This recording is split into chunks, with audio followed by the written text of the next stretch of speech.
ধর্ষক নয়।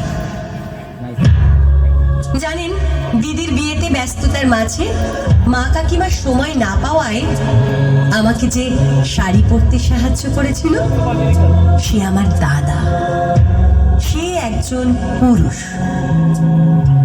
ফিরতে রাত হলে যে মানুষটা ঘন্টার পর ঘন্টা স্টেশনে আমার জন্য সাইকেল নিয়ে অপেক্ষা করত, সে আমার বাবা।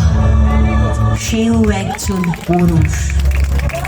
জানেন, একদিন পড়ার ব্যাচে প্রেসিয়ারের স্ট্রিপ বেরিয়ে যাওয়ায় আমার বান্ধবীদের সে কি হাসাহাসি, আমাকে নিয়ে তারা হাসাহাসি করতেই ব্যস্ত, আর আমি হাসির কারণ বুঝতে না পেরে একেবারে হতভম্ব।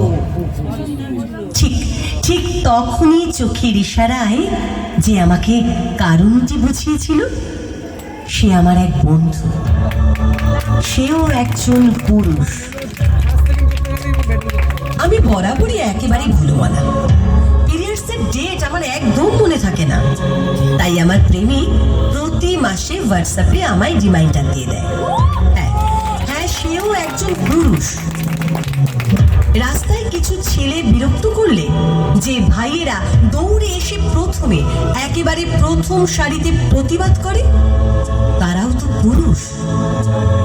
মনে পড়ে নির্ভয়া কাণ্ডে যে ছেলেটি ধর্ষিতার পাশে এসে দাঁড়িয়েছিল, সে তো মেয়েটির প্রেমিক, সে তো একজন পুরুষ। তাই বলছি কি, কেবলমাত্র কিছু জানোয়ারের জন্য পুরো পুরুষ জাতিটাকে খারাপ ভাববেন না প্লিজ। মনে রাখবেন, আপনার দাদা, বাবা, কাকা, স্বামী কিংবা বন্ধু অথবা প্রেমিক সকলেই পুরুষ জাতির অন্তর্গত। তাই পুরুষ মানেই খারাপ নয়, পুরুষ মানেই ধর্ষক নয়।